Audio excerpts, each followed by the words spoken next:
here with another podcast, and I'm here with my friend Alastair and his guitar player from their band, and I'm gonna already butcher it, Deepalbrindle. That's it. There you go. I'm really bad when it comes to words, grammar, anything literature. I was always terrible at it. Like till this day, I see things semi-backwards. Is your first language Spanish? Yeah. But it's more of the organization of the way that I see letters and the way that I've literally had to have learned by not having a proper teacher when I was in elementary school. So it was more memorizing everything rather than actually learning properly. Yeah. So that's my little bio of being illiterate. So, of course, Alastair, I've known Alastair since I was in a band. He used to do the sound at certain events that we did. And, of course, I know your wife, Tesla. Yep. I filmed a video for her. And then, of course, she came into my studio, did a couple portraits, and you came through at that time. And your son actually came through, too. He did. And we have Diego, which is your guitar player for the actual band. So that's pretty cool. First time actually meeting Diego, right? Yes. So it's actually fun to actually see other creatives out here in the AV. Like I said, I used to play, well, those that have listened to this podcast know that I used to be in the music business as far as like playing music, teaching music, and I wanted to actually be a music teacher.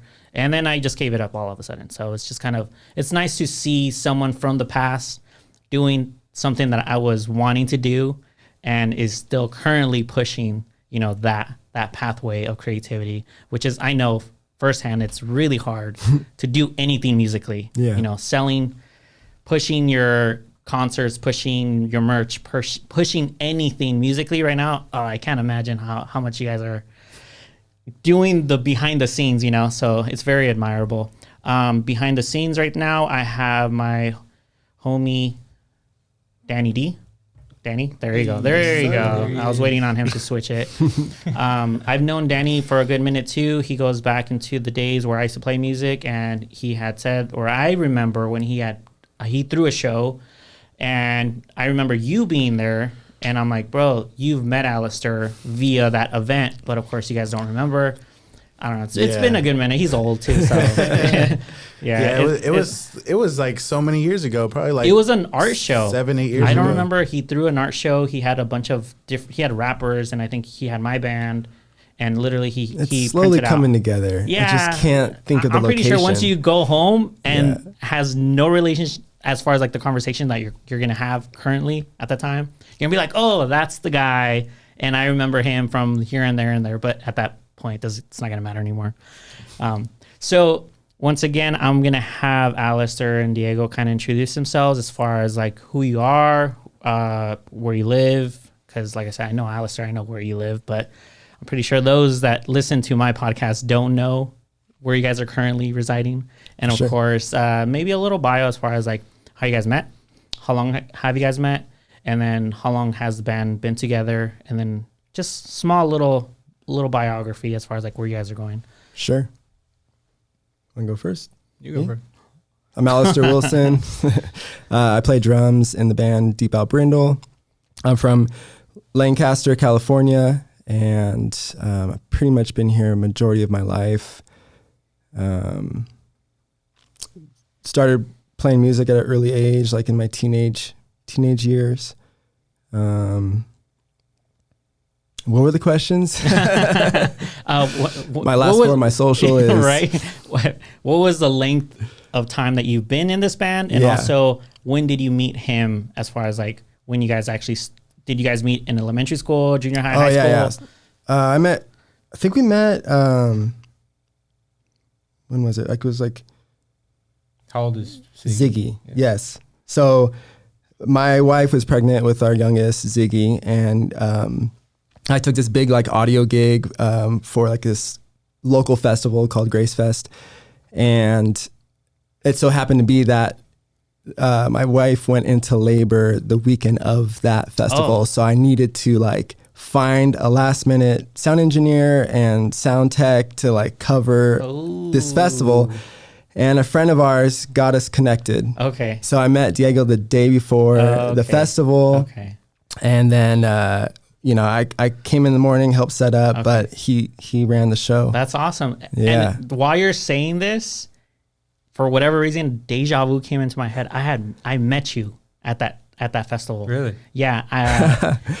You weren't at the main stage, right? You were No, like it on was the like a corner side side. stage. Yes. Yeah. I actually played on that side stage. Yeah, because there was multiple bands that day. And I'm like, he always looks so familiar. He used to play with Outsiders. For a bit, yeah. Okay, see that it's all coming together in my brain. Like, bro, like it's too small of a town for you not to actually have at least bumped into somebody here. And then later on in the years, you're like, oh, bro, where did I meet you? Or where did I see you? But I do remember you doing the sound that day. Yeah. That's awesome. I don't know why you were saying that. So was it your band that was playing? No, currently I was playing with a church, Life Church, and they had asked me, hey, could you fill in, because they already knew who I was, and yeah, sure, why not? And then I went and got my amp and everything. That's cool, man. Yeah. But it's a super nice small town. backstory. Right when you said that, I'm like, Grace Fest. I'm like, I remember that. That's when we all met. Right? That's when we all, literally when we all met. It's too small of a town. Like every single guest that I've been bringing in so far, there's always a backstory. Like, I might have met you at some point and literally an hour later, we're talking like, oh, you're that guy and blah, blah, blah. I'm like, it's a small town. Yeah. Like, we're going to bump into each other. Yeah. Yeah, man, that's awesome. Like, and then from there, that's where you guys started collabing, or no, it was just like where we first met, and then he got married and he needed someone to fill in for him for his sound gig, so I covered the weekend. He works at a local church out here in Lancaster. Okay. I think I hired you for an event at some point. Oh yeah, I needed some reinforcement with something, and you came in, and I think that's where we actually became friends. Yeah, we had the opportunity to work together for like multiple days, and it was cool. It was a cool event. So it's been a while. So how old is Ziggy? 2015. He's 7 now. Okay. So we probably became friends maybe 5-6 years ago. That's crazy. Yeah. That's crazy. Yeah, I'm like, while you guys are talking, I'm like literally going through my own timeline. I'm like, bro, that was the year that I stopped playing music. Like when you guys were starting, I'm stopping. Yeah. That's awesome though. And at that point, we maybe had stopped some because we both come from the production background, and we didn't start playing music regularly until 2018, maybe 2018, 2019. Yeah, because I had kind of stopped for a while too. Mm-hmm. Were you guys currently playing in other bands, or were you guys just doing just the sound? At that point, I wasn't. I was just doing a lot of production stuff. Okay. I don't know about you. Yeah. At that point, like I would either, play drums at a church, or I've been in a cover band, a rock cover band for like 10 plus years. So I always knew that was like for me to keep my endurance to like constantly play. Yeah. It was like practice. But I was almost like in the back of my mind, I was like, I'm pushing past 30. It's time to throw in the towel, of being in an original band, putting in all that effort, it's like, but then just stuff happens, I guess. Yeah. Well, like I said, I already know the stresses when it comes to music. So I'm like, you don't have to say a lot for me to understand what you're actually trying to say, unless you're actually doing it currently, you'll actually get it. And if you're not doing it, and then this goes with anything creative, now, especially my category of work, it's content creating. Everyone and their mom is a content creator now. We are too. Right. So it's more of just how to make the money and sustainable income so that you could, one, feed yourself, and then at some point feed a family. So that for me, I get that, what you're saying, like 100%, like just the hardships of being a musician. Like, well, yeah, just to add on to that, it's like I have 2 children, I'm married, like we have bills, I have a house, car payments.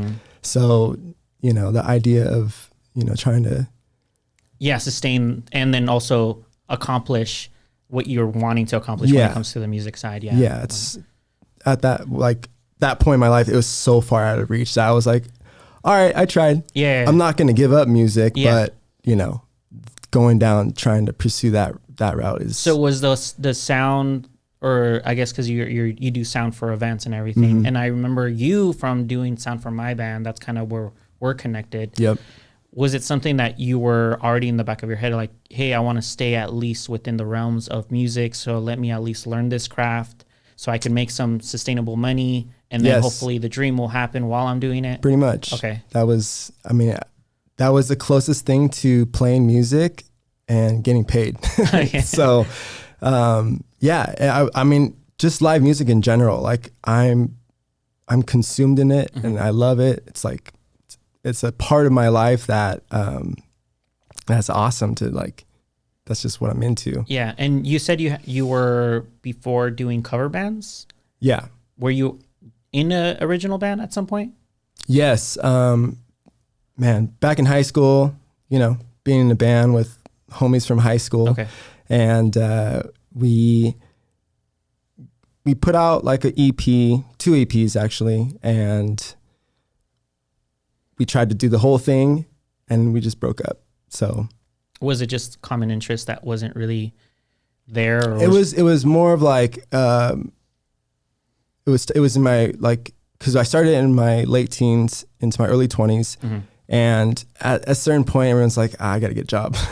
So even though we had jobs, but to actually find careers or something like that will. This was like during high school or like a little bit after high school? A little after high school. Probably 2000, I was like 2007, 2008. Okay. So when that happened, I actually went to Musicians Institute and started, trying to get a degree in sound engineering. No, percussion. Oh, wow. Yeah. Okay. Yeah, because Carlos went for sound engineering, and he's a drummer as well, which you had met as well. I feel like it was one of my electives, but a really good friend of mine, Mike, he kind of brought the ideas like, we have all this equipment, let's make money, renting PAs out. Okay. And then hopefully maybe we can open a show. Oh. You know what I mean? Yeah. Stuff like that. So that's kind of what got me into sound. And then I just took off with it. I feel like shout out to Thule from Industry Theater. If you ever heard of that place. No, I haven't. It was like a local place where live music happened, and I had like a paid internship there. What is that the one on the east side, like on Lancaster? It was on Lancaster Business Parkway. I think I know where because I would go to a lot of shows back in the day, but half the time you're so young you don't really understand where you're at. There's a school there now. There's always something going on. I'm like, let's just go to the Cedar Center, let's go here, let's go to the Vet Hall, and let's go. And I'm like, all right, we're just going everywhere, but honestly, we're just going and not really knowing what we're going to. We're just having fun. The Industry Theater was one of the first to feel kind of like a official venue. Yeah. It's on Division between K and L. Yeah. I do remember something. In that industrial area. Yeah, I'm pretty sure if I saw a picture, I'm pretty sure I would recognize it. Yeah. I actually never went there, but I remember it. Did anybody ever encourage you to do DJ stuff? No, but that's something that me and my friend Mike used to do. We were like wedding DJs. Okay. So that's interesting. I would do the behind the scenes work where I would like meet with the clients, build the playlists, help with the schedule. Okay. And then he would MC it, and then we'd bring in the PA. Okay. So it was like a collective I can't business. really see you as an MC. Nah, man, I'm good. I like being behind the drums. Yeah, for sure. I was like, DJ. I'm like, all right. That's awesome, though. Hey, however... It does quinceañeras. Yeah. Right? He's trying to speak in Spanish. Yeah, but overall, I get it. Like, the means of, like, actually becoming an adult, the transition of, like, okay, I need to find a way to be responsible while doing this craft. I within my head, the same thing. Like, I started teaching guitar to feed myself so that one day I could then pursue music full time. But meanwhile, I'll teach. So I get that side hustle. So you still play? Gig. No, I stopped. I think you had mentioned it last time you were here. You're like, hey, will you ever do? I'm like, I don't know. Like once I quit, I'm like, I quit. Like, I can't do this anymore. Like, and Dang. like, that's why when I see you guys doing it, because I remember you when you were on the soundboard, and I remember you telling us like, oh, you sound like this. And I'm like, it's exciting to have another musician compliment. Yeah. But then again, situations do happen, like, you know, like high school in your group, people have different ideas of how to navigate life. And then, of course, those ideas might slow things down sometimes. And you're in a group too. So it's almost like the group has its own timeline together. So if someone gets distracted or has another way of living, and it's a slower process for yourself as far as like within the band, it's no longer just you, it's collaboration of the band. So whatever they could do, the time they could do it, or the time that they're committed to wanting to do it, lands on the timeline on how fast or how quick you guys, or how quick I was going to grow at the time. And unfortunately, like I said, people do tend to navigate life differently. And that's where I had to start making decisions for myself. When I quit, I'm like, I can't do this anymore. I wasn't 30 yet. I was maybe 26 or 27 when I stopped. And I'm like, you know what? That's still like pretty old. I mean, right. For all the people that are in their 30s are like, what? You're calling me old? How old are you now? 34. Yeah. So it's been a good minute. I haven't played for Almost 9 10 years. Yeah, close to 10 years now. So every now and then, that last show, that was your last show. Around, yeah, because I did the Grace Fest, and then we also had another show with my band at the time, Distant Skies. So I had 2 shows that day, one in the morning and then one in the actual evening time.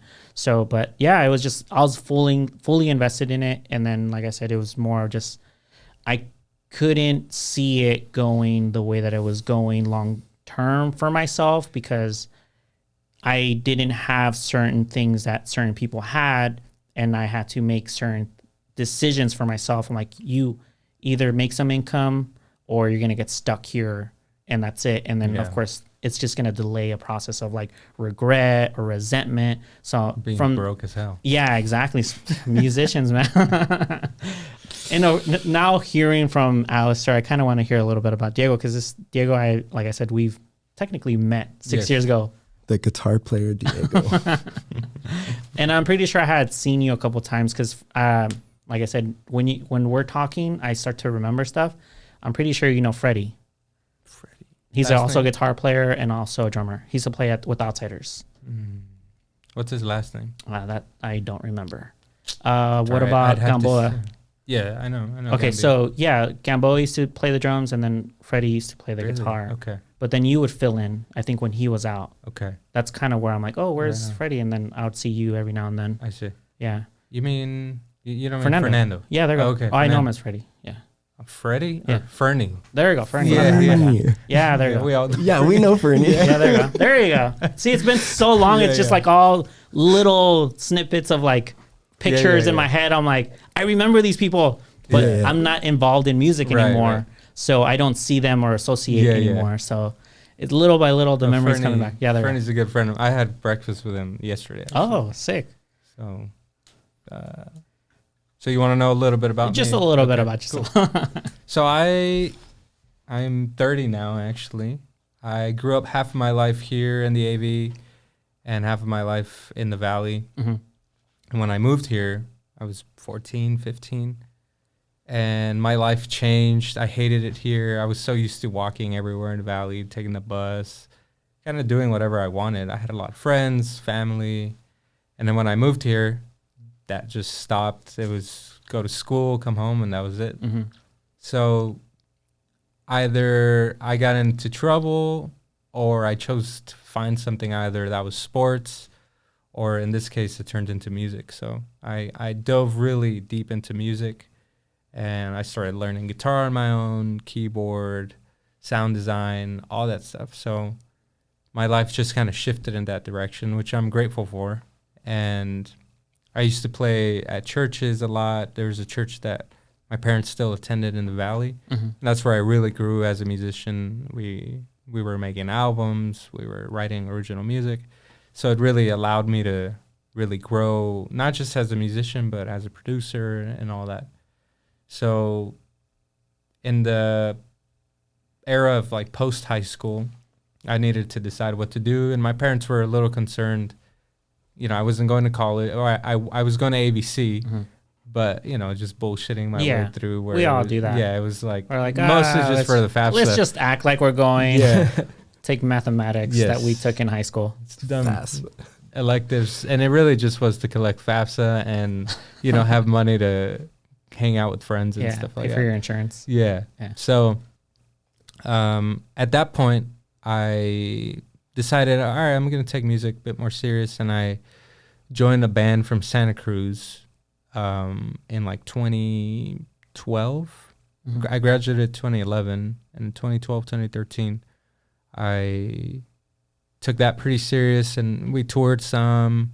They weren't signed, but they had a manager that was pretty good, and they had a lot of good opportunity. Okay. So I gained a lot of experience.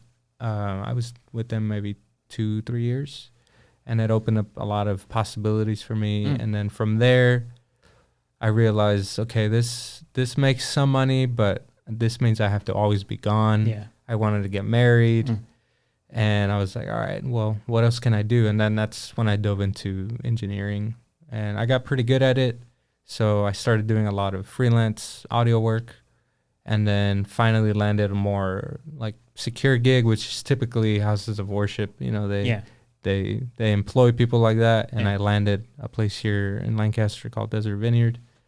And I've been there kind of on and off for a while now. Oh, wow. And I'm their tech director. I do all their audio, all their video. And then 2018 comes around, and that's when we kind of start making sound and noise. And it's been a good ride. Was it something collective where you guys, someone had the idea, I'm like, hey, I'm going to call this guy because he's cool, and I like talking to him, and I know we can create some cool music? Yeah, we had met, we had kind of become friends at that point. And I was dealing with a lot of stress during that time when we started doing stuff. And it kind of became just an escape to, like, I think I hit you up a few times, and it was like, yo, what are you doing? It was perfect timing because I just got a studio room that was, double wide office building. Huge room. All things music. It's kind of tucked away. I've never had a noise complaint, so we were able to rehearse in there and make music in there. So I hit him up, and it was just kind of a perfect opportunity to just hang out and make noise as long as we wanted, as loud as we wanted. And we didn't have the intention of it becoming a thing. We were kind of clear about that too. Like, we'd both been in bands. Yeah. We'd both kind of just done it already, and they're like, we just want to make noise, kind of unwind from the stresses of life. Yeah. And then just the way I am, I was like, yo, I've got some songs that we should maybe do something to. Yeah, it was a goal. Like, hey, let's do some songs. Let's make a video. That was really cool. Like, a project. So there was loose intentions. Gotcha. But we also didn't want it to be a band. We wanted it to be like a collaborative project where it's like I have the things I bring to this project, you have the things you bring to this project, and we kind of do whatever we want with what we want to do outside of this project. Okay, gotcha. Yeah. And then we started working on songs, and I think we might have even done some videos that we were proud of. And Alastair was kind of like, I think we should do something with this. And that was kind of when this was 2018? This is maybe a little after, maybe 2019. 2019 is when we released the videos, and then I was like, yeah, let's get these songs on Spotify. So was this during the whole, what was it called, the shutdown? No. Oh, this is before. This is right before. Oh, before. Not right before, but this was like post 20, going into 2019, like mid 2019 is when we released, and we put a name to the project. Right? Is that right? Yeah. Because we already had music, and it was already going in 2020. Because we scheduled the Wrightwood trip before Tooth and Nail was even like in conversation, right? Yeah. So we were just wanting to, yeah. So a lot of the work came in 2019. Okay. Oh, that's cool, man. Yeah. It just basically happened naturally without the idea of commitment and because you guys know, being in a band, it's 100% you're committed to that idea and that person that you're collaborating with. Yeah. It's almost like a marriage. So like, are It we is. vibing together and that kind of thing.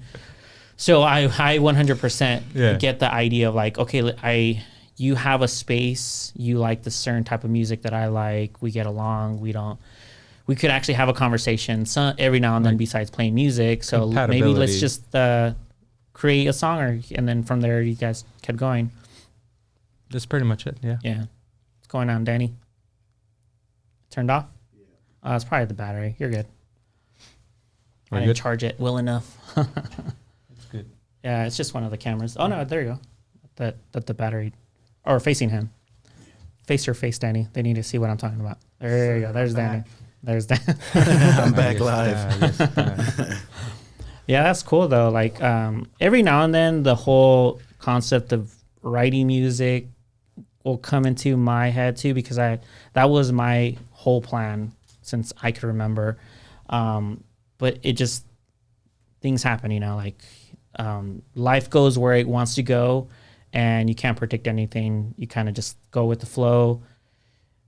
Like I said, I have friends still that play music, and they'll invite me, but I'll always deny it because I know how I am too. Like if I get into something, it's almost like I'm fully invested in it. Yeah.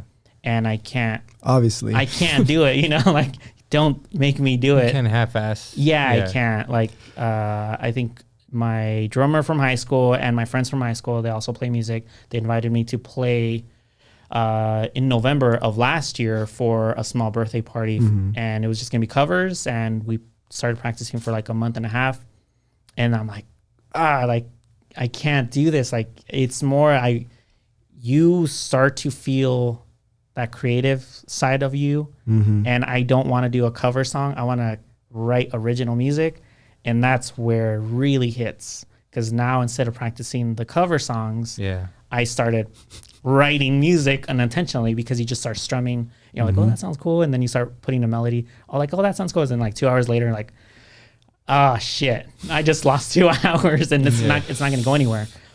So that's where I'm at right now. Eventually at some point in my life, maybe, but I just know who I am too. Like as a person, like I get hyper focused and I lose focus on the things that I've already established, which is technically what I'm doing now. So I kind of don't want to be too distracted on too many things, because this is something I enjoy doing. I enjoy doing the photo section, the editing section, the training section, the business section. I like doing all that. Adding something else, I know for a fact I'm going to let something go where I shouldn't have let it go. Yeah. And I just have to be very, very strategic as far as like who I am, and understand that maybe this was not for you, and you enjoy it and you love it. And, you know, like if you see a musician, you know, like at least give them something as far as like what you could offer, which is right now we're doing a podcast, my platform. Not everybody in the AV knows who you guys are. You know, like I said, I've known Alastair for a good minute, and seeing that you guys are doing shows again, because I don't even remember the last time I went to a show. Like, honestly, I don't remember. So now seeing that you guys are doing it, it's just enjoyable, you know, like, oh, I remember that. Like, it's good to see someone pursuing it, which I like. It's fun. It's cool. Yeah. And then Alastair, as far as like now that you guys are technically a band, if you guys want to call it, because I know you guys weren't trying to like make it into a band. No, it's for sure. Now it's official. We're a band. You gave him a ring. Yes. There you go. It's been that way. There you go. Since 2019. Yeah. So now that it's technically an established official, there's now, what's your current plans as far as like for the future, as far as like for this year, maybe 5-year plan? Like, are you guys, because the idea in my head, I'm like, it must be so hard to get people at a show now, because everybody was so used to not going anywhere. Yeah. Or is it more that people were wanting to socialize because they weren't able to? Well, for just like what Diego and I's been doing, we've just been going with the flow. So like we're here where we're at right now just by putting in the work and having no expectations, but we're here. So that's kind of our, I mean, like 5-year plan. Yeah, there's be some cool like things. Like I would love to play a festival, obviously release an LP, and do more shows. Yeah. Yeah, and Diego, it's I guess the same question. Yeah, it's the same. It's very loose. We're taking it as it comes. There are hopes that I think we have separate. Like I probably have my own hopes for this project, but it's similar. Like of course we want to play for bigger crowds. We want to play for shows that, you know, actual fans come out to. That depending on where in the world it can be all in the U.S. It just varies. You know, music is so micro community driven now. Yeah. So, yeah, I don't think we have a hard, like, this is what we want to do this year. But I do think we have the common agreement that we have the foot on the gas pedal and we're willing to keep going until we can't. Yeah. And then, of course, this is coming from, I guess my background is playing the music, like in my 20s when I was a musician. Back then, I didn't have responsibilities as far as like I didn't have kids, I didn't have a wife, I didn't have a mortgage. I was a kid, you know, 20 years old. We have maybe car insurance. Now that you guys are within now 30, and then Alastair, what, 34? 36. 36. All right. Now that you guys are now currently more mature and with responsibilities, what is the situation like? Because I don't even know how to even process that in my head, doing the band from like where you guys are at now.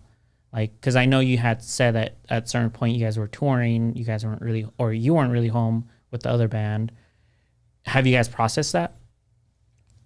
Yeah, I mean, honestly, That's been a conversation like of possibilities of actually like touring or stuff like that. I don't think we've come up with actual solutions, but I think once it's got to make sense. Yeah, if opportunity comes, it has to make sense just because we do have families. Alastair has more responsibilities than I do, but we haven't had to cross that bridge yet. Okay. Yeah. Yeah.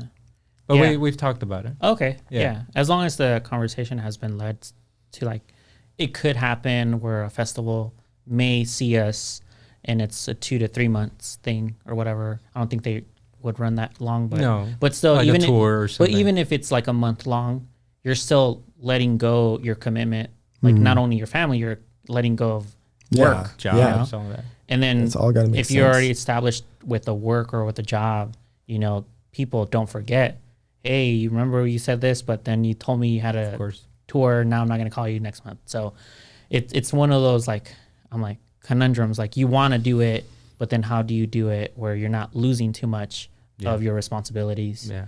And we've talked about that. I think we're both on the same page, realizing that if an opportunity comes that we're like, all right, this could be really cool, this is where sacrifices may have to happen.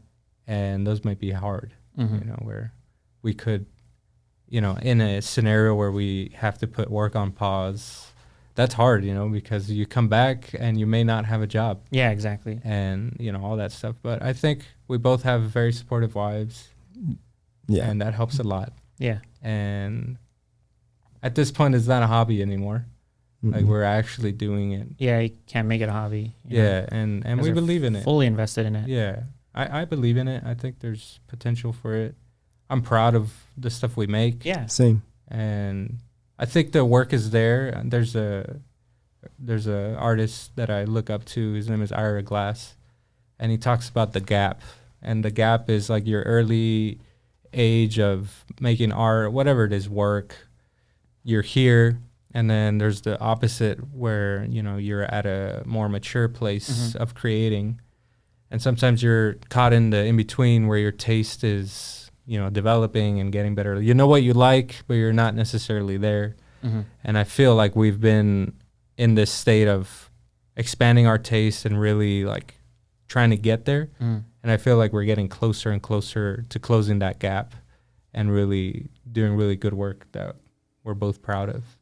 So Okay. And as far as like now that the music industry is basically now digital, what is the, I guess, how do you guys navigate sales? Are you guys still doing physical CDs? Or is how does that go? Because I remember we used to have CDs. Yeah. That was 6 years ago. We have tapes. Oh, okay. You guys went further back. Yeah. We have cassette tapes. Oh, wow. How is that working out for you guys? Dude, it sells. Really? Sells Is it because it's like the different, it's an artifact. vintage? yeah. We make more money off of tapes than Wow. actual Who has royalties. a cassette player?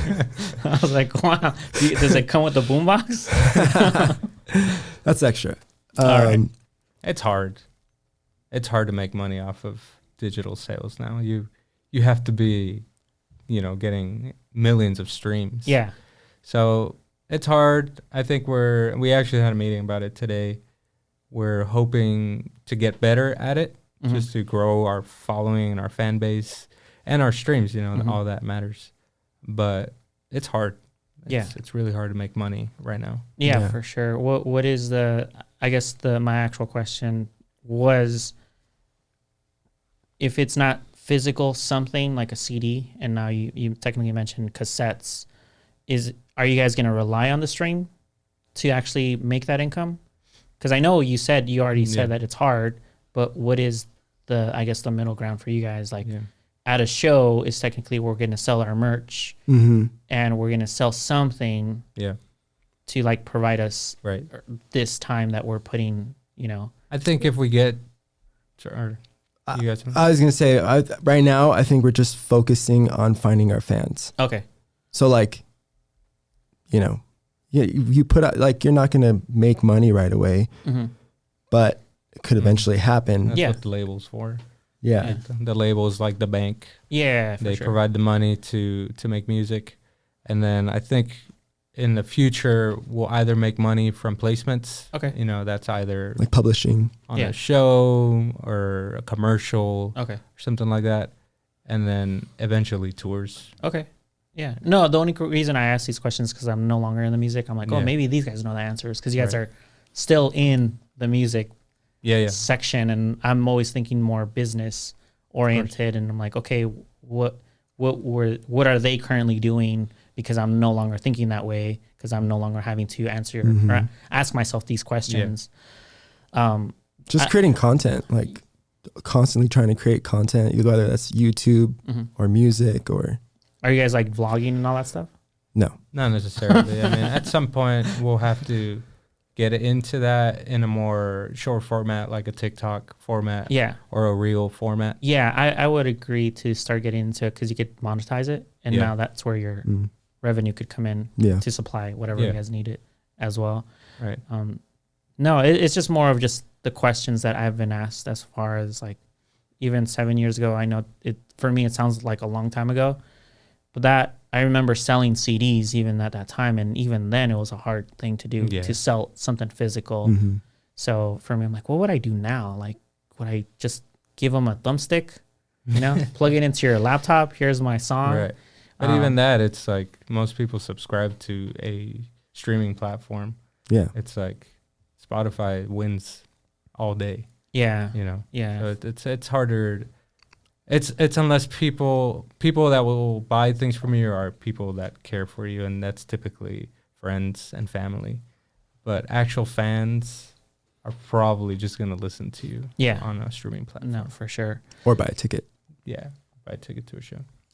Yeah, and what else is, as far as like now you guys at the streaming, you guys got your YouTube channel, which you guys are just pushing the music videos, I'm guessing, because you guys aren't really vlogging. Right.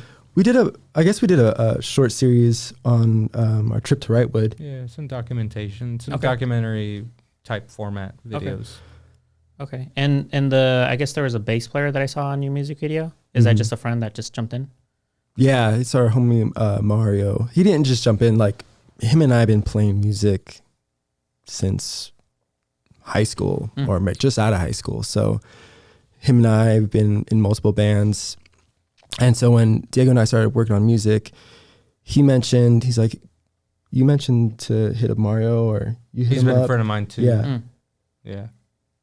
I forget why we I think we needed to record some bass parts, and it was like Mario is the best fit for this, and he's a good friend of ours.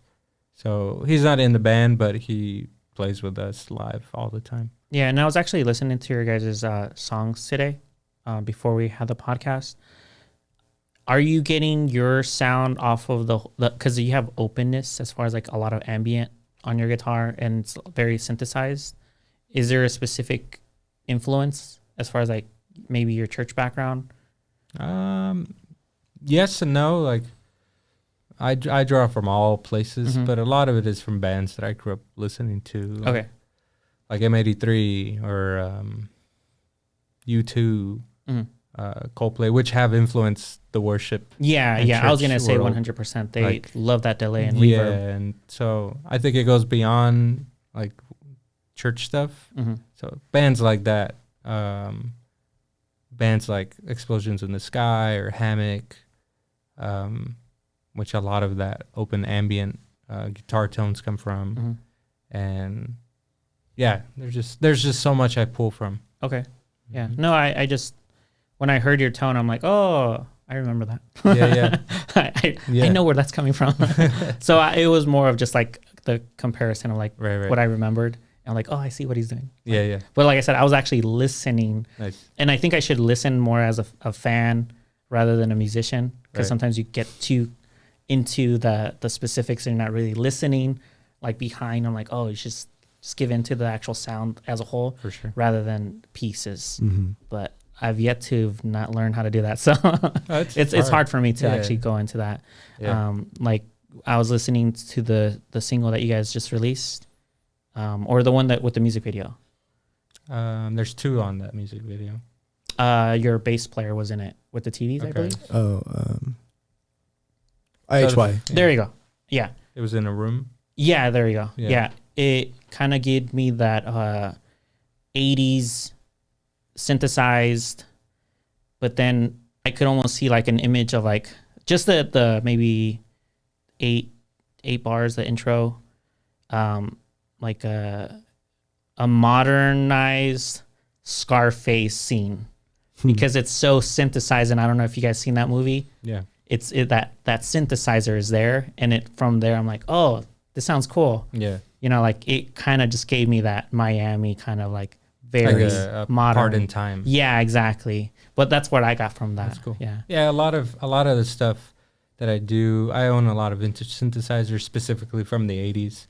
So immediately you turn one on and you play something and it gives you that feeling that you're back in a time or a scene of a movie that is from that time. Yeah. So we get that a lot. Yeah, A lot of retro nostalgic sounds. Yeah, but it sounds really good though. Like Thanks. you guys, it's very modernized, you know, like as far as like the way that you guys are actually doing it. Thanks.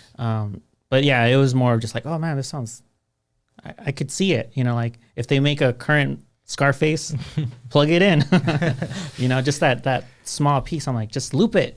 Right, you know, right. it's literally just loop it. I'm like, yeah, but it sounded really good though. Like I enjoyed it, you know, and I kept going just like on the playlist that you guys have on Spotify. There are certain songs that I guess you do vocalize. Yeah, some. Yeah, and then there are ones that are just basic instrumentals. Yes, most of them are instrument. We are an instrumental band. Okay. But more recently, we've started adding vocals to things. And was there a transition as far as like conversation for that, or was it just something that someone wrote and then you're like, oh, let's just try it, see how it goes? I don't remember actually why we started. We did it on our last EP, and it was just a song. Oh, we had access at that point to a cabin up in Wrightwood. Okay. And we had spent maybe a week there with some other friends of ours. Mario was there too, and there was a song we were working on, and somehow just some lyrics came to mind, just like an idea of a story came to mind, and I started kind of writing to it, and that became a song that had lyrics on it. And again, it's my vocals on that are like another instrument. Yeah. So it's very like washed out and spacey. I was going to say more like a Deftone. Yeah. Like it's very like in the middle. Yeah, not on top. It's not like a full-on exactly. pop vocal. Yeah. So it's intended to be very ambient as well. Yeah. So yeah, we started doing that, and there was a lot of good feedback from it. Yeah. So we were like, all right, let's keep doing that. Yeah. But we're signed as an instrumental band. Yes. Okay. Yeah. Are you guys keeping that formula, or are you guys at one point want to introduce more vocals?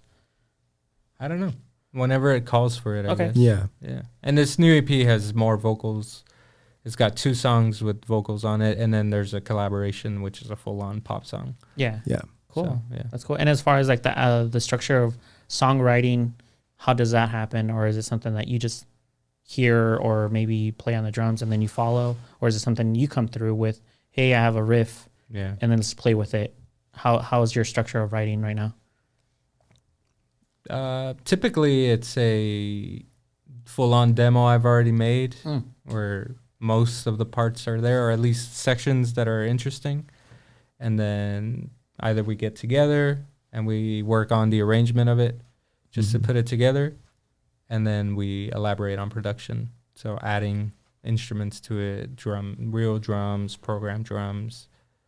So yeah, we typically work on that together, but usually it starts with me coming up with some cool sound. Yeah, that like a inspires small us. skeleton. Yeah. And then from there, you're just building. Yeah.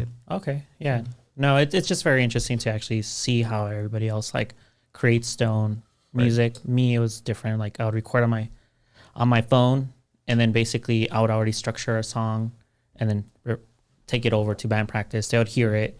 And of course, Sam, the bass player, he was like one of those guys that would just listen to something once and actually understood the notes.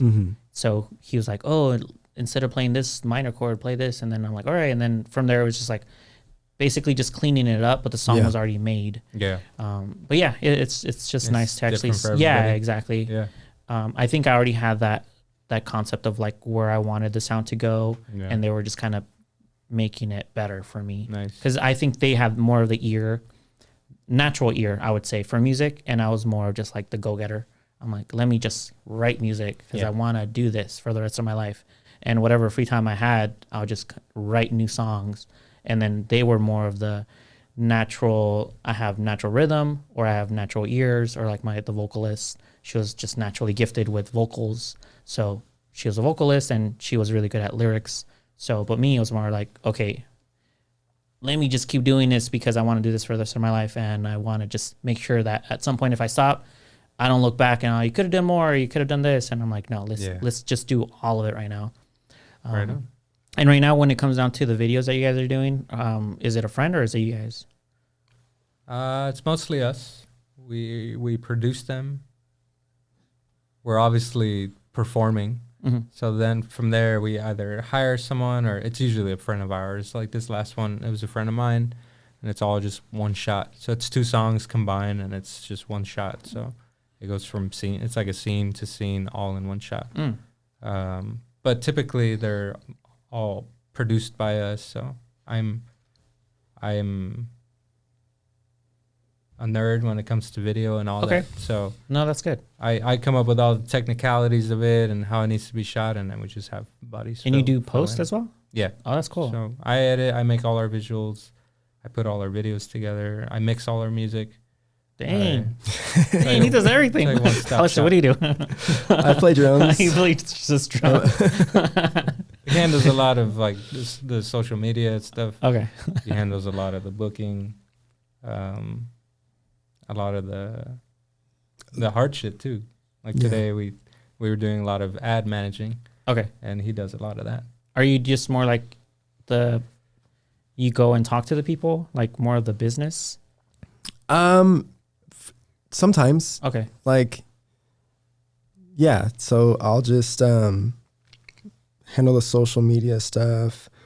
I also play guitar and bass, so I collaborate with him on that, on the recordings and stuff. Anytime we play a live show, I usually, since I'm an audio engineer, it's just naturally to kind of like stage manage and tech the stage and make sure we do it together. But we had a show last Saturday, and I was pretty much on the stage all day between the two, all the bands that were playing with us. Felt like, because we were like hosting the show, so we had help too, but it was a lot. It's like a festival style. Yeah. And how was that with your like being focused as far as like what you were gonna do, because that would just like Yeah. drive me crazy. It was hard. It was hard. Yeah. It Just took hearing you me- say that, I'm like, bro, like give me 10, 30 minutes before I start playing, because I want to get into the Yeah. We had the five. mentality. We I'm had like, 5 minutes. I went to like this private bathroom. Okay. And I stretched. Okay. And was it's kind of like meditated. But, Yeah. You know. Yeah, I don't think people get that though. Like even doing this, like when you came through, I'm like, oh, they're upstairs. I'm gonna use the restroom. That's my routine now. Yeah, you got to get in there. Yeah, I need to like, because I don't want to be looked at. You know, I'm an artist. You know, that's kind of where my mentality is still. But I know for sure if I want to grow any type of platform or anything artistic, I have to market. Yeah. And this is a forced thing for me, so that at least people could see, and then of course meet people as well. But yeah, just being the artist, I'm like, and then doing the extra stuff, I'm like, man, I don't know how. Yeah. I'm honestly proud of us. Like we both are professionals when it comes to production. Okay. That being video, like we installed, but I programmed a huge LED wall that night. We brought an LED wall.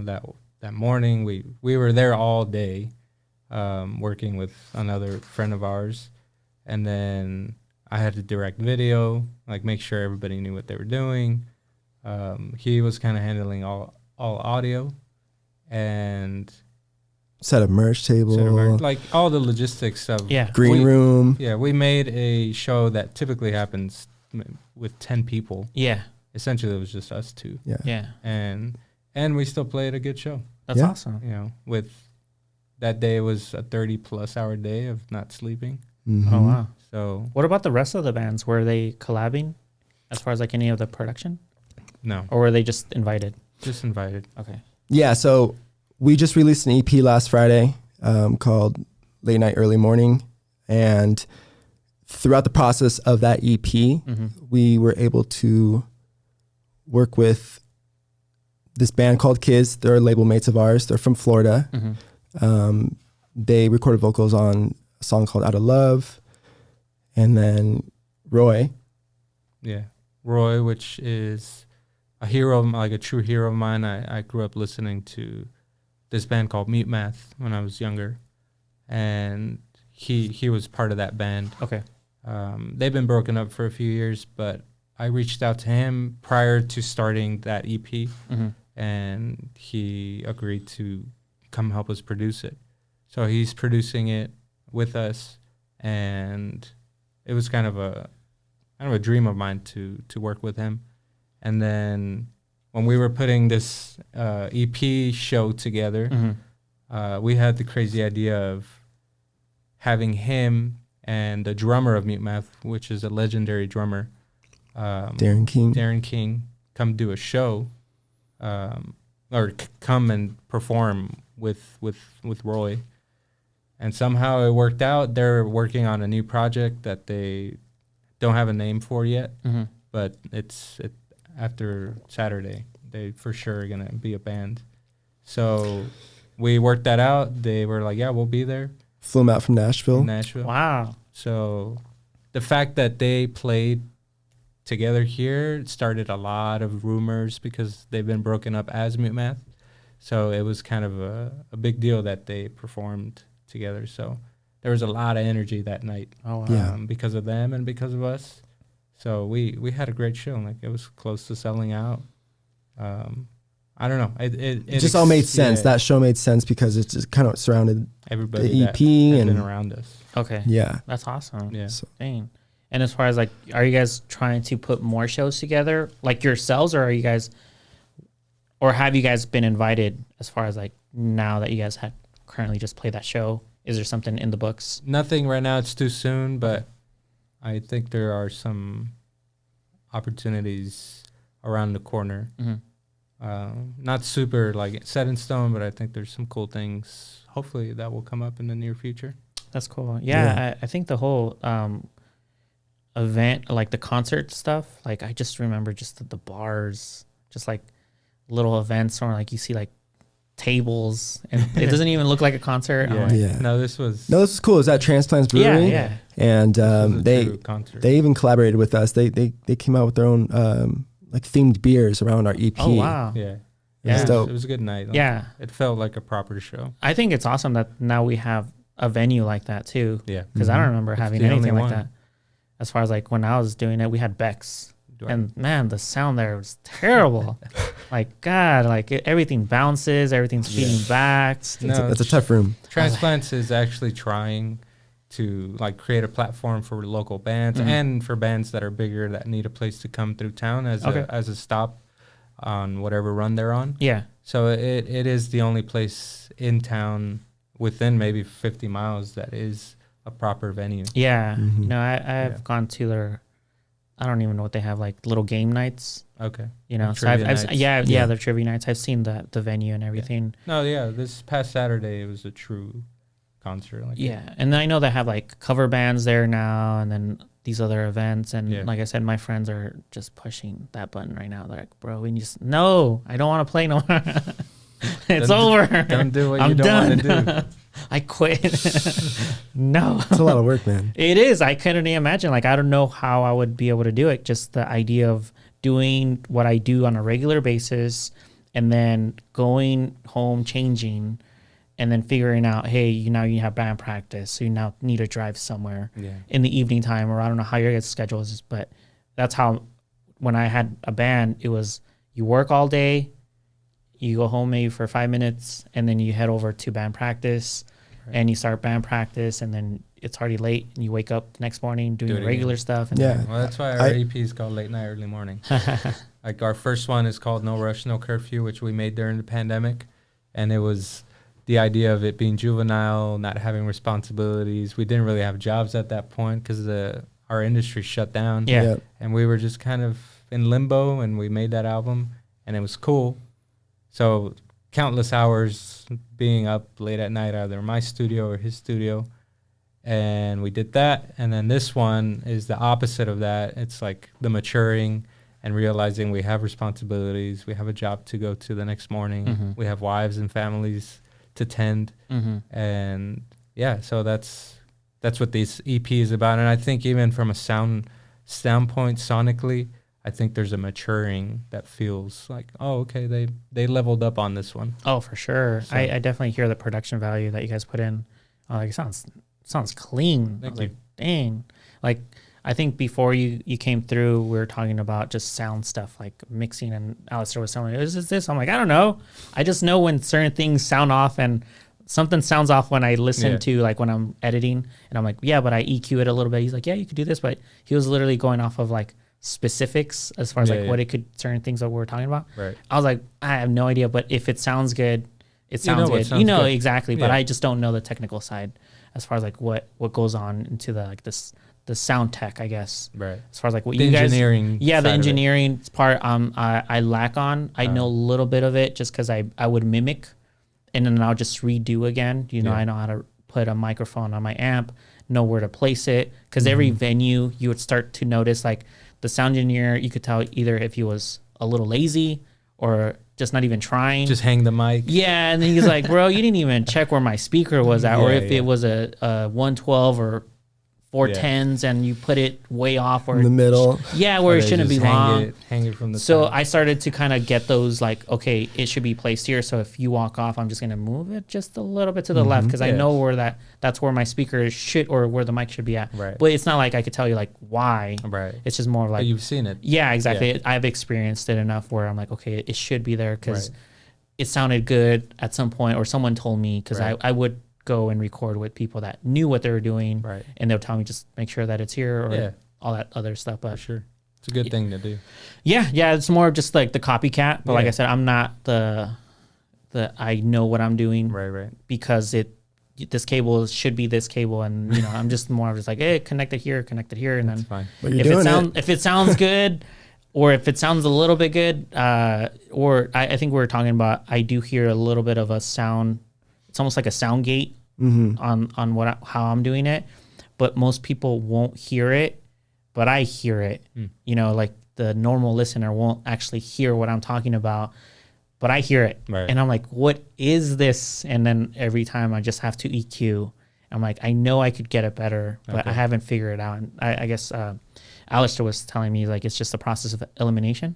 So just basically turn off things and turn on things, and then see what would work and what shouldn't work. Yeah, if you can figure out how to get the noise out. Yeah, and it, like I said, it's not a big noise. It's just like it's almost like a compressor. Like it's being there, and I took off the compressor off of my mixer, but it's there, and I don't know what it is. Maybe it's just my voice. You know, it's only on your it's voice. Just my voice. No, it's on everybody's voice. Figure it out. Anytime you need help. Oh yeah, thank you. Yeah, thank you. We're both pretty handy. Yeah, for sure. And you guys are residing. I know Alastair's Palmdale, right? Lancaster. And you're same Lancaster. Yeah. Cool. And you guys are planning to stay out in the AV area, or you guys at one point wanting to move out to the valley, or? I don't know. I want to move to Japan at some point. Oh my goodness. That's not even in that country. I want to move to Hawaii. Is there a reason for that? I just went there and I fell in love with the place, but it's, I think I'm in Lancaster for a while. Okay. And Japan, just scenery or the vibes or the energy? Yeah, energy. The culture, society. It just, I don't know, it gave me hope. It was cool. It was cool being there. It gave you hope as far as what? Just as how a people could be polite. How a huge society can function the way they do. Yeah. But do you think it's because of the restrictions that they have? Because I know they have a massive amount of restrictions as far as like social class and all that stuff. Yeah, there are. And here it's more like freedom. Some oppressive ways. Yeah. And I think I view it as a glance that I could live there. I'm sure once you're, immersed in it, you're like, oh shit, that's shitty, or that's really whack.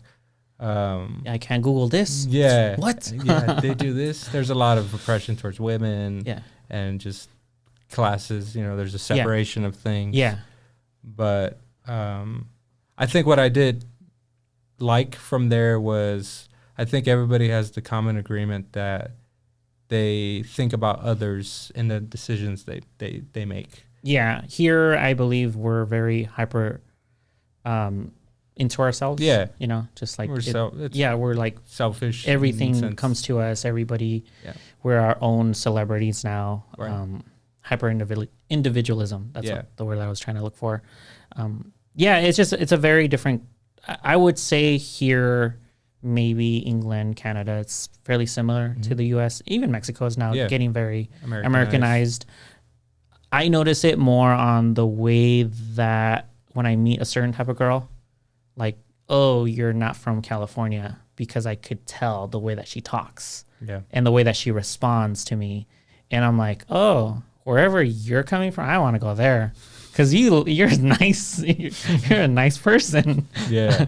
But for here, like, I'm so used to it. And then when you see something that's different, it's like, oh, it's attractive. It's like it's just like, oh, I know this should be the norm, but it's not here. Yeah. So it's almost like I want to go gravitate towards that. And I think that's what I experienced in Japan. At a glance, it just felt like fresh air to me, because it was so different. It's probably the most un-American thing I've ever experienced.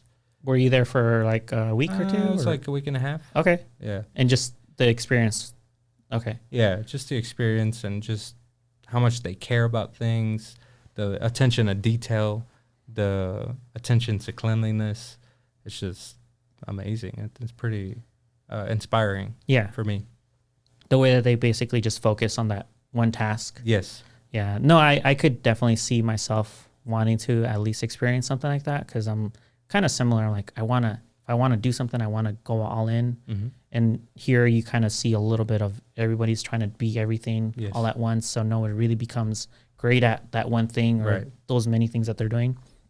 So that's actually pretty interesting that you say that, though. Like, as far as like the reason why is because the norm that should technically be the common isn't technically the norm here. Yeah. It's more like we do whatever we want, and then we kind of like put ourselves in our own shoes to see everything the way that we want to see it. And then if we argue, it's because you're not seeing it the way that I'm seeing it. But there it's like, I guess the culture is very united. Yeah. My only question was more off of the, maybe could it be due to the restriction? Maybe. Maybe. And it just doesn't allow the person to like navigate a certain way. I would say that I feel I hope this doesn't sound shitty, but I do, while being there, I did realize this place kind of lacks personality.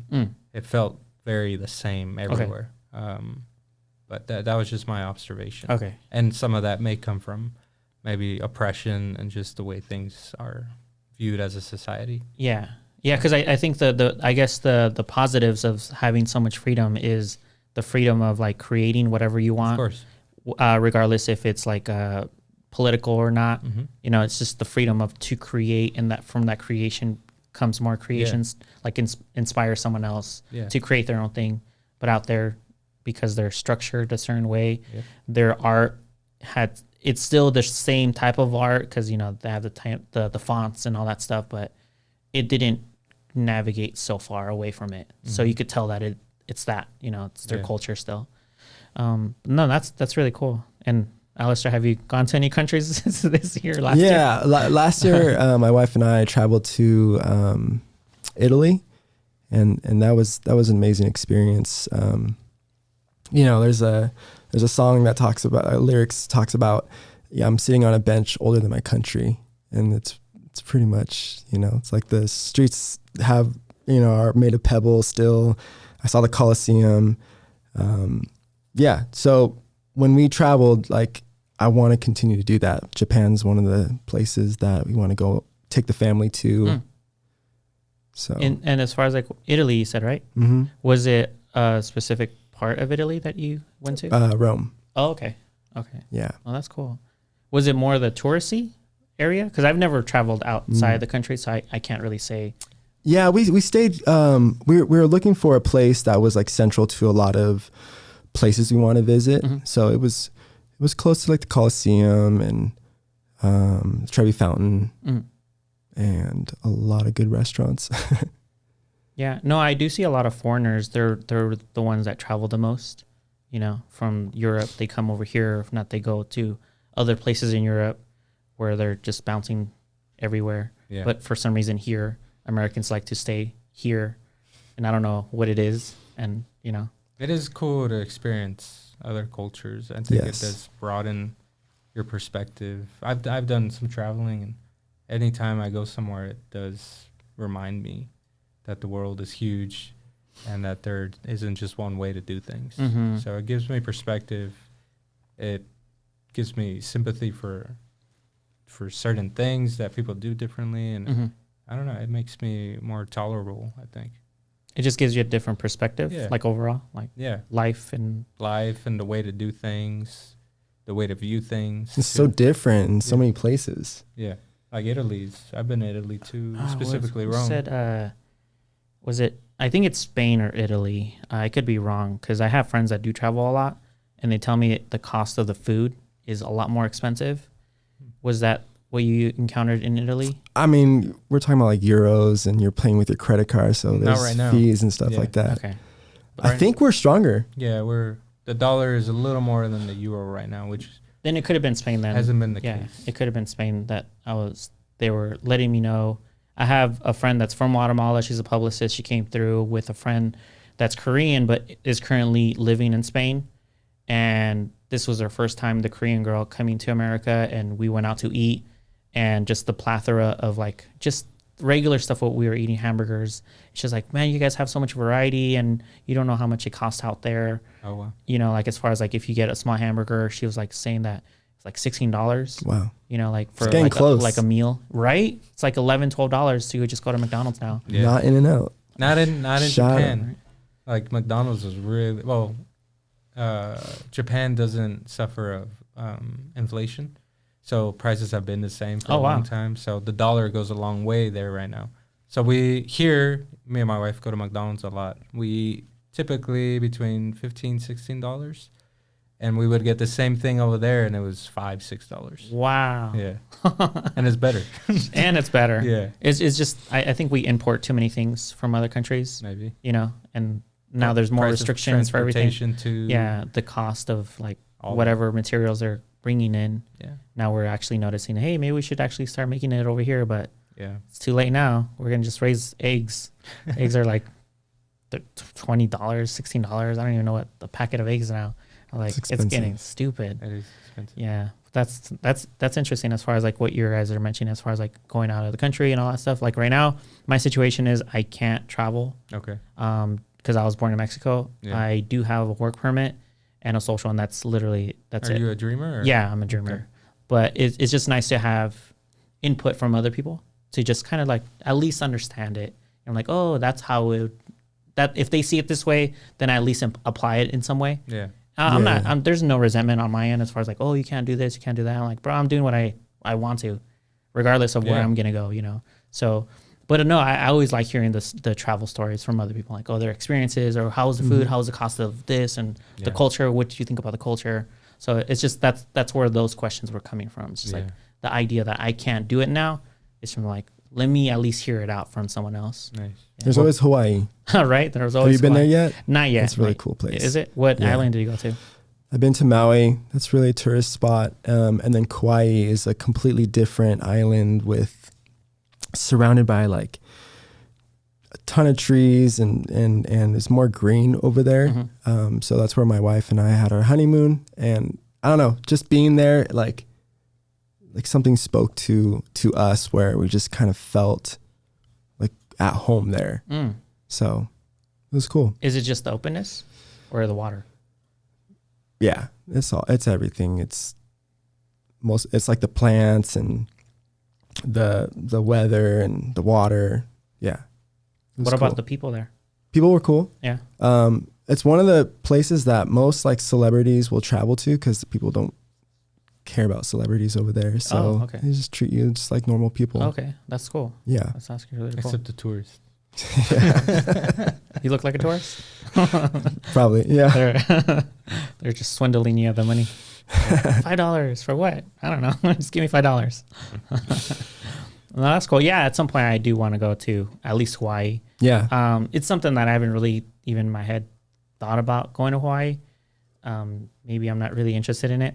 I'm more of just like continue doing what you're doing. Then at some point you're gonna do whatever you want. Yeah. And then later on I'll go and figure stuff out and like where I want to actually travel. I did want to travel to Spain just because I wanted to take a master class for flamenco, and that was my only idea for going to Spain. It wasn't to sightsee. Right. It was just more of like, oh, that's where I could get a master class. Yeah. And that's where I want to go. But it wasn't more like, oh, I want to go see this or experience the food. I'm like, spaghetti, have paella. Olive Garden, you know. I'm pretty sure someone got offended. Like, it's not the same, but I don't know the difference because I've never experienced actual pasta from Italy. So what's the comparison for me? There is no comparison right now. So it's just, I want Italian food. There's Olive Garden. It's 5 minutes away. So for now, it's just more of that. Like it's not my thought right now isn't traveling. So I haven't really said, oh, I want to go to Hawaii at one point.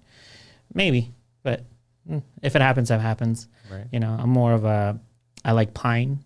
So like I like to go into the mountains and stuff. That's kind of where I think your feeling comes from Hawaii, the openness and just like not really receiving all the frequencies that we get from our cell phones and not having signal on our cell phone. I kind of like that. Yeah. You know. And as far as like you guys said, you guys don't have anything planned currently for a show, but is there anything currently that you might post maybe in a month or two as far as like another EP or a single that we could kind of push? Just a live video from the show that we did. It's either going to be a few videos of the live show. Okay. But for sure, it's probably going to be one of the singles from since we performed it with the other band we collaborated with. Yeah. And I think that's our next post. Have you guys ever thought about doing like a Patreon where they could sign up as far as like if they want to go to a show but they can't go to your show physically and they could just pay you guys something and then just stream it live? We haven't thought of that. Again, because we don't play shows that regularly. Okay.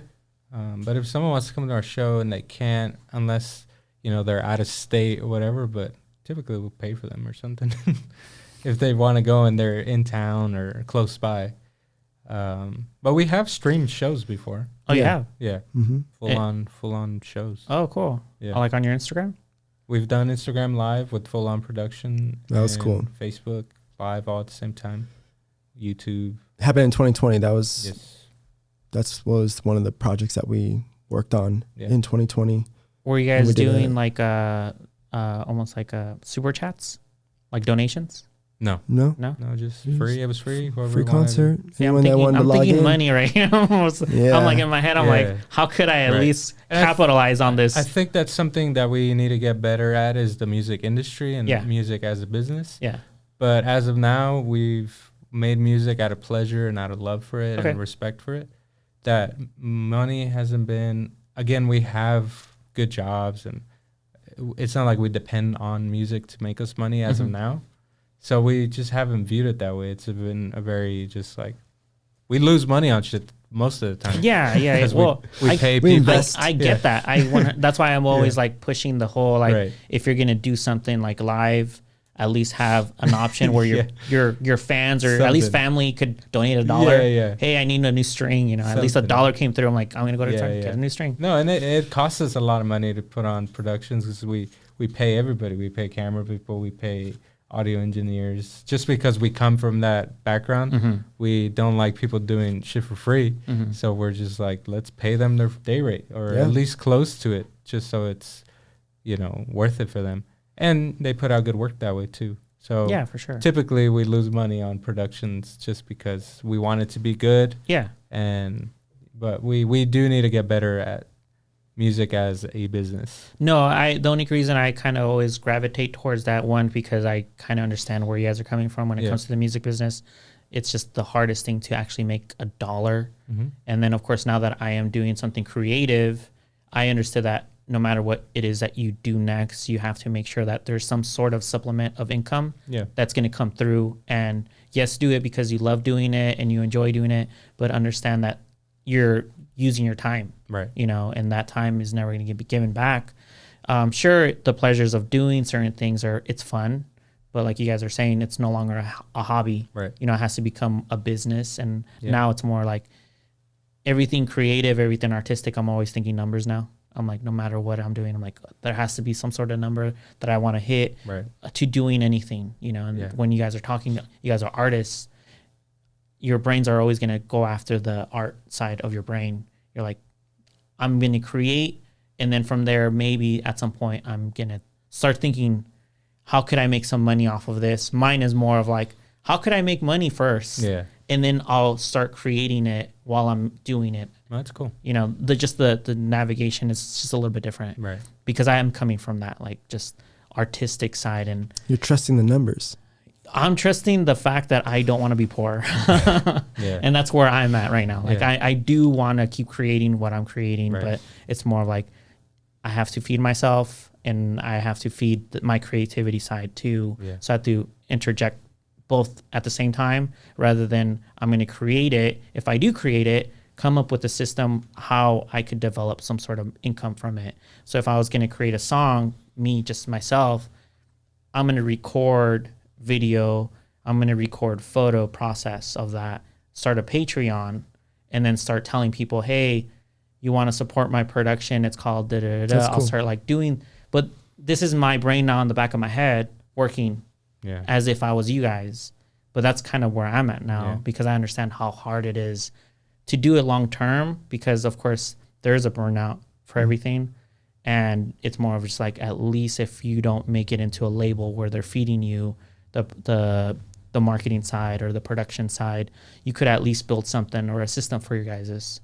And you guys are no longer losing money. You guys are at least cutting even, you know, for everything. Hey, our fans are paying for the sound guy or the videographer or the photographer or the editor or whomever, you know. Right. That's kind of where my head always goes to, like, rather than going on the negatives, at least cutting even, you know. That's true. And I think we got a taste of that this last show we did, where we actually made money. We have money to pay people, all that. And, you know, I exaggerated. We don't always lose money, but typically, I guess that's what I'm trying to convey, that I think because we don't rely on music solely to feed us, we haven't experienced that yet. And I think if we took the risk to, like, all right, this is all we're doing and we need to make money, then it'd be different. Yeah, fully jumping in.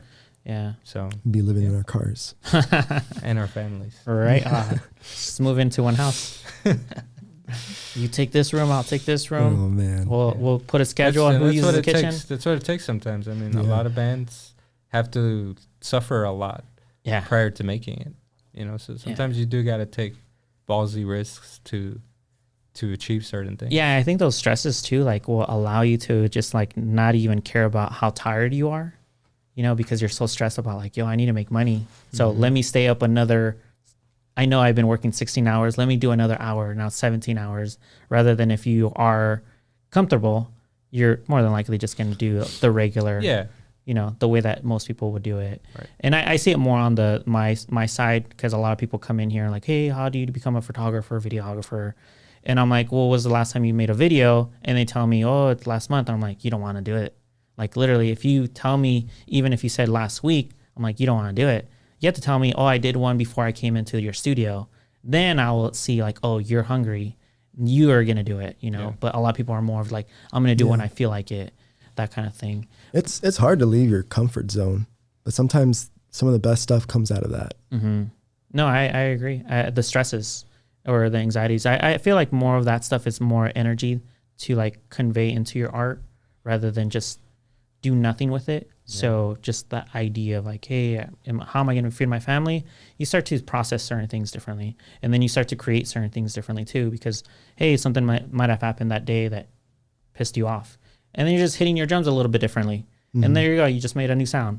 Like that's where that creativity fits in to how to navigate that type of feeling, I guess. Turn a negative into a positive and then create something and then, capitalize on it as well at some point. But yeah, man, I'm happy that you guys came through. I like I said, I've known Alastair for a good minute. I'm glad that you guys are officially a band. Keep me posted as far as like when you guys are going to have the next show so I could actually give you guys a shout out, that way I could push your music. And of course, if there's ever a way where I could actually maybe play a song of yours on my podcast so that people can actually listen to it, I'll be more than happy to, just like, hey, my friend Alastair's band is playing, and then here you go. Here's a little 15-second clip, and then I'll just play it. That way they could actually see it. Because I know a lot of people are more like, if they don't see it in front of their face, they're not going to take the time to actually even push. Even when I tag you guys, because I am going to tag you guys, it's more of just that convenience or inconvenience of now being that lazy of like, oh, it's this band, and then clicking and going to another page, and then trying to figure it out, like, oh, Spotify, YouTube. Yeah, show people. Yeah, it's more of like, okay, it's already in your face. Like, if you like it, you at least heard a piece of it. If you really liked it, at least go follow or go support. Yeah, for sure. Yeah, so thank you guys for coming through. Alastair, it was nice seeing you again. Likewise, man. I can't wait to actually hear you guys live. Like, every time that someone tells me like, hey, let's go out, I'm more of an indoors person. I don't like being in front of people too much because I'm an introvert.